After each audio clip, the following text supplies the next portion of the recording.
Hi everybody, welcome to our channel J&J House Call. My name is Dr. John Lucio. I practice integrative medicine and pain management in Jefferson City, Missouri. This is my wife. Hi, I'm Dr. Jennifer Sue. I practice conventional gynecology and integrative medicine. Welcome back to our channel. We love integrative medicine and keeping you healthy. So always subscribe, hit the notification bell so you know when we've uploaded our next video. Today's topic may not be too cheerful, but it's really important because you've noticed certain things around the nation, and Dr. Lucio has a passion about healthcare trends and healthcare management. Yep. For 10 years I was the Vice President of Medical Affairs at St. Mary's Hospital in Jefferson City. So I got to see a lot about how hospital finances worked. And what I've noticed in the last 5 years that many hospitals around the country have been closing, and people have been wondering why is that occurring. You may not have had it in your market yet, especially if you're in a market with larger groups. But if you're in a rural area or even an urban area, you may have known a hospital that has closed nearby, or a friend or relative who's had a hospital close. Now, why does this happen? Well, basically it has to do with money. And one of the biggest things that affect the flow of money into hospitals is the payer mix, and that is the number of patients that have private commercial insurance, the number of patients that have Medicare and Medicaid. Now, Medicare and Medicaid typically do not pay, many times, 100% of the charged services. So what hospitals have to do, they have to have a healthy supply of patients that have private insurance. So you hear stories about, well, the hospital's charging this much money for my, when I had a stay there and I had my insurance, they charged them a whole lot of money. Well, in a way they have to. Hospitals have to keep their doors open. The other thing too is the hospitals cannot turn away anybody for care. So let's say you had a business and somebody walked in, or you owned a car dealership, somebody walked in, they said they needed a car, but they couldn't pay it, and you were required by law to provide them that vehicle. That's how hospitals work. They cannot deny care, so they have to somehow offset that those losses by charging more to people that have commercial insurance. It's just a fact of life, and everybody knows it. Now, some of the areas that are getting hit the worst are the rural hospitals. Here in Missouri, the ones that have been closing the most frequently have been rural hospitals. Now, we live in Jefferson City, Missouri, and while our hospital is not closing, it is up for sale due to challenging financial times. So we're not immune from that as well. Now, what have hospitals done in the past to help combat this? When they started seeing declining revenues, they tried to boost their position by consolidating some of their overhead with other hospitals, such as administrative costs, maybe malpractice policies, other things like that you can share among other hospitals, but that still was not enough to offset the losses. So what you're seeing now around the country, and almost in every market you're in, you're going to start seeing bigger and bigger hospital systems. And I call them mammoth hospital systems because they're much bigger than what we have now.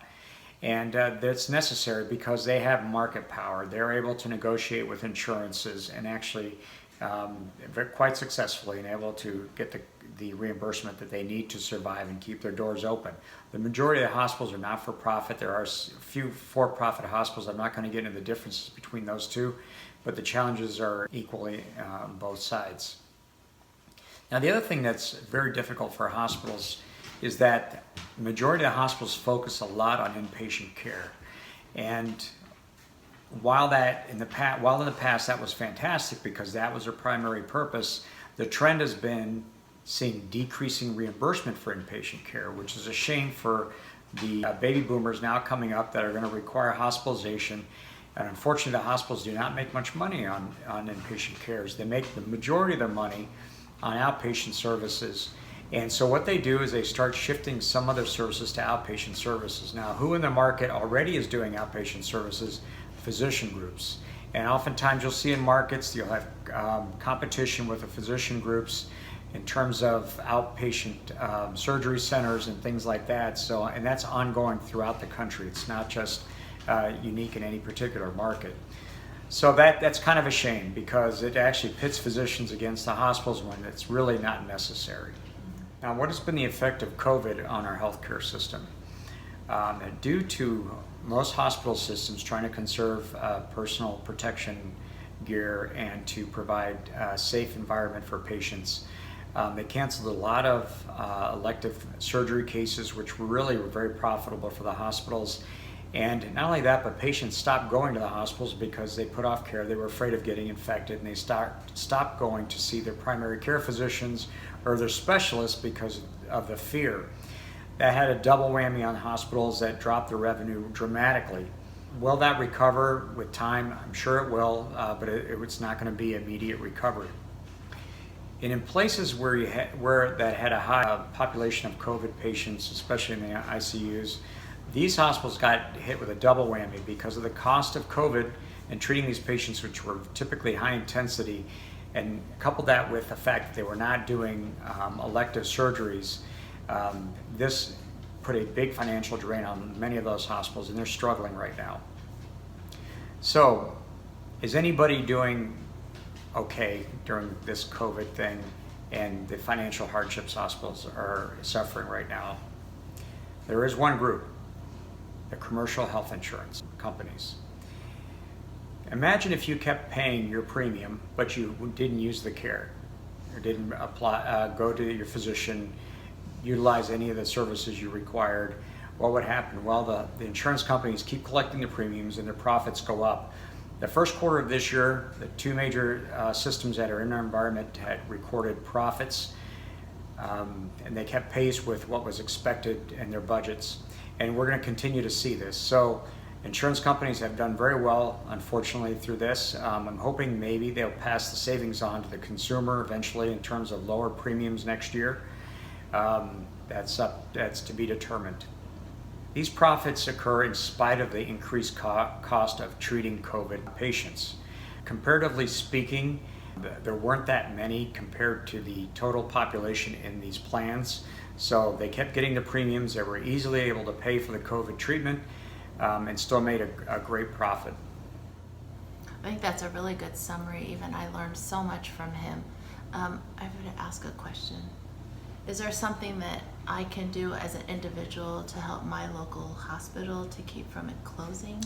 Yes, I mean, if you need to get your care taken care of, do it now. Don't think that you're going to put off your care to the end of the year until something's completely safe. I think most hospitals, even in Missouri, are starting to open up. They're doing elective cases. So go ahead and get your care done. They do practice social distancing. They have precautions at the hospitals, so you're extremely safe.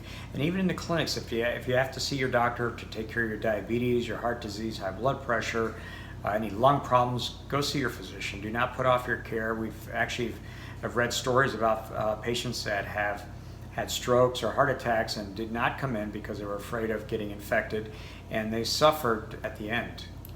Where we live, if we lose our both community hospitals, we might have to even go 30 minutes up the road or 2 hours. We're kind of spoiled having two hospitals right next door if we're in labor or have an emergency. I think another thing is you always want to thank your local hospital. You know, these doctors and nurses are people that need their jobs. I mean, they go to school with us, they go take our kids to the same school, they go to church with us, we see them in the grocery store, and when a hospital closes, it affects the whole community as a whole, and people have to move, which means we have less and less jobs and less resources. To thank our hospitals, they do a lot.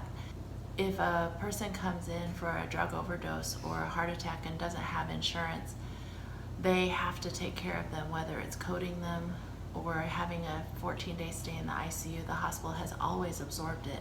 That we owe a lot to our local hospital. Yep. Our next video is going to be about what is high fructose corn syrup, and is it good for us or not, and why? All right, that's it for today. Thank you all for joining us. See you later.